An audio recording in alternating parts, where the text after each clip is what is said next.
Yes, ma'am. This is Sidney Handjerker with Handjerker, Cohen and Bromberg. I'm trying to locate a Sergeant Thomas Houck in regards to a client I'm representing. Call, please. Mayor's office, Lieutenant Hoskins. Yes, hello. This is Urban Pepper and Bayleaf. I'm calling in regards to a Sergeant Thomas Houck in regards to He's no longer on this detail. Hold on for a minute. Major crime, marijuana. This is Dr. J calling with test results for Thomas Houck. He's on the street. Leave a message on it.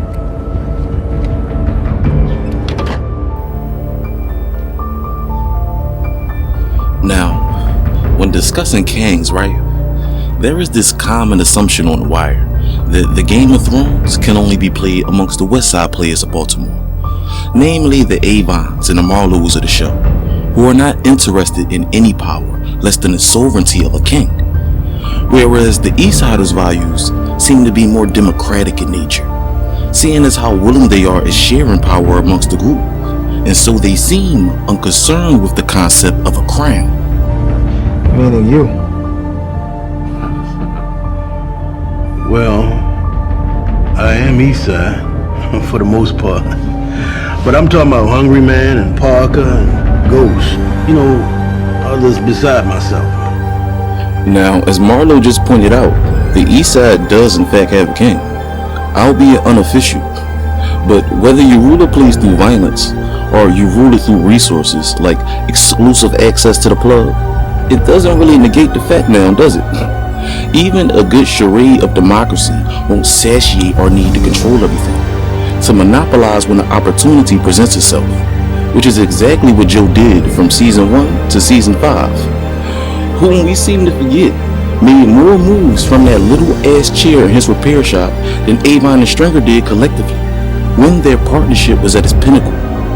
Yet, when discussing gangs, right, seldom do we speak of my man Prop Joe, whom I slip up sometimes to call Propaganda Joe, for the subtle ways he's able to exploit information, or the lack of information, to conjure up some narrative that's always too convenient for his interests.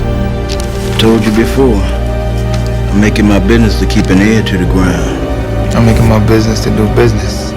You doing business, so we just talking. If it's talk, we walk. I heard the people pulling security at the card game weren't too keen on their wages. Figured it was only a matter of time before they found a way to get their due compensation. And you didn't think to tell me? A man learns best when he get burned. I know you ain't making this shit up. You don't. Things happen on the street. I know you don't. Proof is hard to come by. Now, if you've been noticing the two clips that I emphasized of Joe, it's because they are synonymous in regards to the trick that's being played. But first, we should understand Joe's ultimate strategy: to recruit Stringer Bell, and by extension 𝑎𝑣𝑒 into the co-op, which will give him a greater control over Baltimore as a whole via dependency on his product, which seems to be an intention of Joe from the inception of the show. He's saying if we do this, Prop Joe will have it over us, and we might never get out from under it. We don't have the product or the muscle. I told him. I did. He said he's still trying to find us a better connect. And for muscle, he's saying he's sending us the best he can find. But unlike Stringer Bell, if you could think past the profit that Prop Joe provides, there lies a perniciousness of simply being in his presence. Honestly, I think it might be safer to go to war with 𝑎𝑣𝑒 and Barksdale than to shake hands with Proposition Joe. We tend to view 𝑎𝑣𝑒 as violent and ruthless for the act of killing his enemies, and we tend to view Prop Joe as peaceful and progressive for the ability to poison his friends. You West Side. You must have heard of Charlie Solins, right? Yeah. Goes all the way back to Franklin and Fremont. I mean all the way back to the 60s and shit. Silas? Sold heroin like it was water. I mean the motherfucker made himself some money. I don't know who the fuck you talking about. You don't. I know you don't. Things happen on the street. The police don't. Proof is hard to come by. Stick-up boys wouldn't have a fucking clue either. Cause Charlie Sala's just so dope.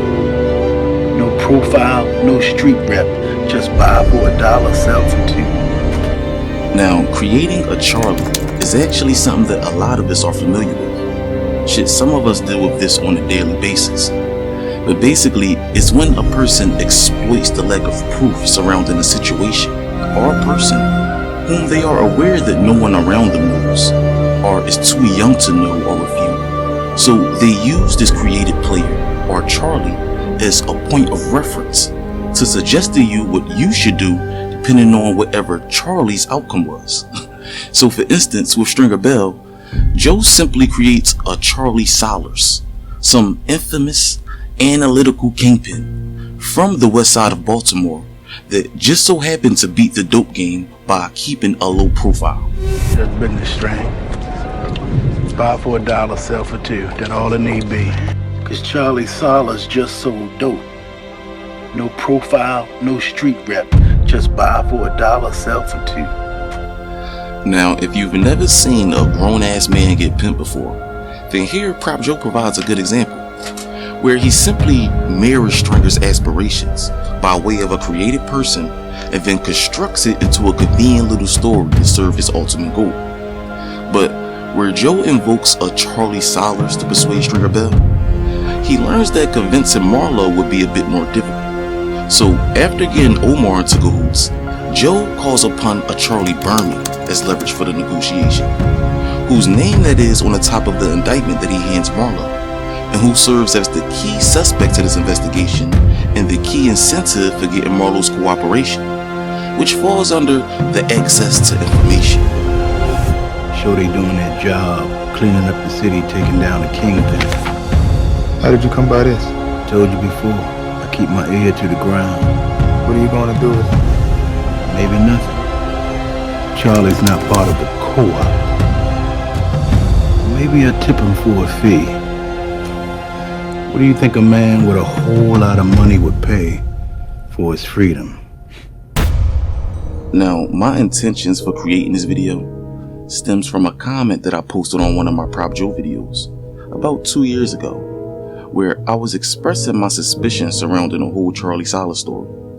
Initially, I was concerned with the convenience of the story, but upon scrutinizing it, I found that this manipulation tactic is actually modeled throughout the entirety of the show.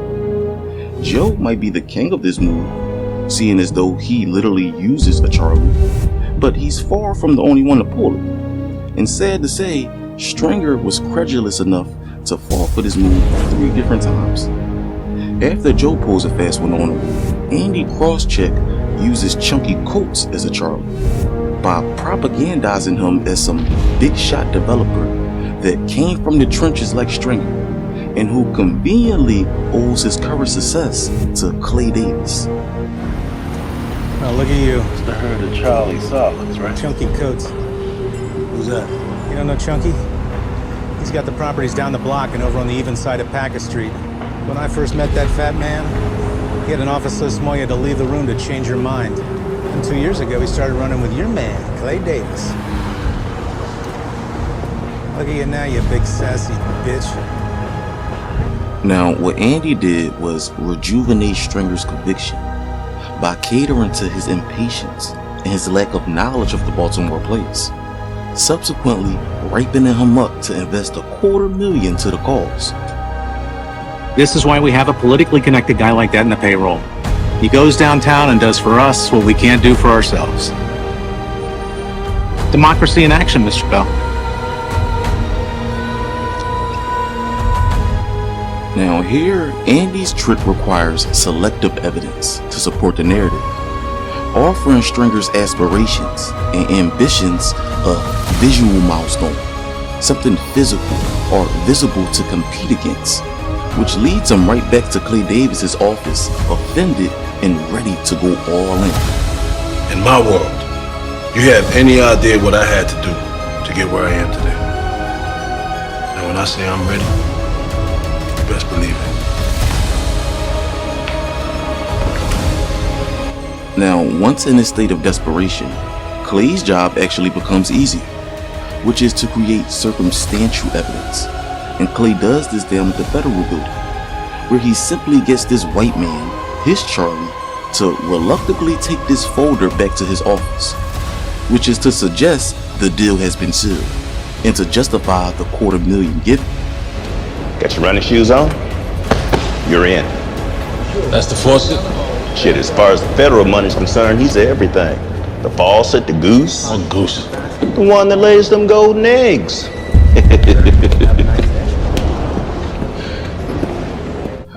But more than the fact that all three of these men pulled a similar scheme on Stringer, what we should also appreciate is the manner and the time frame in which the show executed, how it was a gradual process.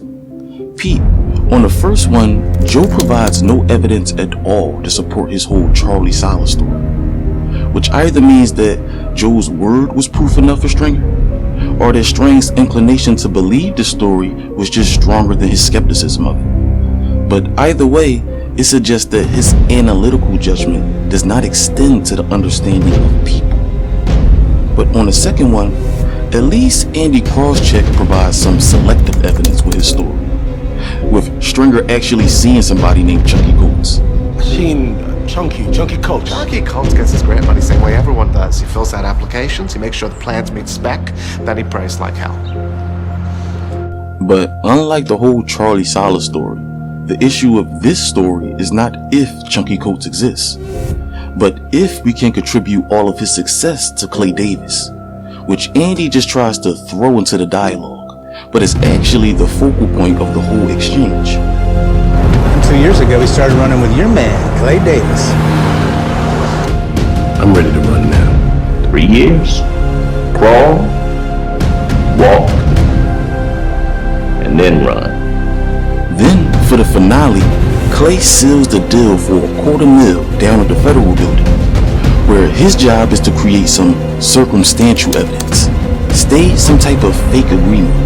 And this is where I'll give Stringer some slack, because albeit resistant, this federal connection did take Stringer's grant applications back into the building somewhere, denoting that something was agreed upon, just not no grant money for B&B Enterprise. I'm talking about 30,000 coming back, man. I'm talking about the $250,000 that you took. Now you need to call Mr. Goose, Mr. Fawcett, whoever the fuck you gotta call, because I gave you money to run. Remember that? Now for me, the irony is that all three of these Charlies could have easily been disproven by somebody already in Stringer's camp. Avon, being more historically sound in regards to the game, could have debunked that Charlie Silas story. And if String wasn't trying to cut corners, Levy could have shed light on the facts around Chunky Coates and the federal connection. This is an old game in this town. And Clay Davis? That Gonif was born with his hand in someone's pocket. Just wish you'd run it by me sooner. You know what, I look at you these days, you know what I see? I see a man without a country. Not hard enough for this right here.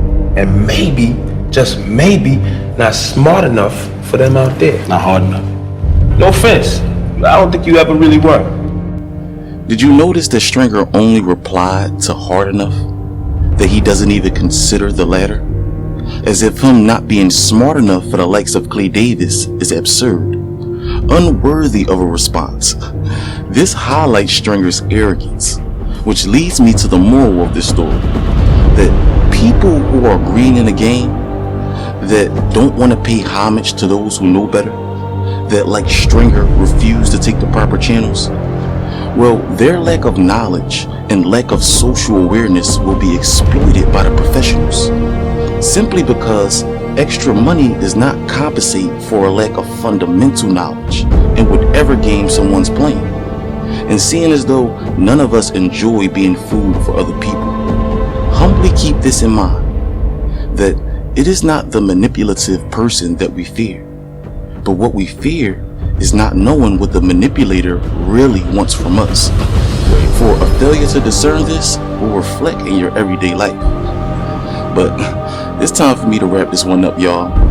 And sorry for the wait. I know that it's been a long time coming. I'm gonna try not to be gone for so long this time. But anyway, it's your boy Swartz, y'all. You hear it in Man's World. Like, comment, subscribe for me and all that. It's time for me to get out of here.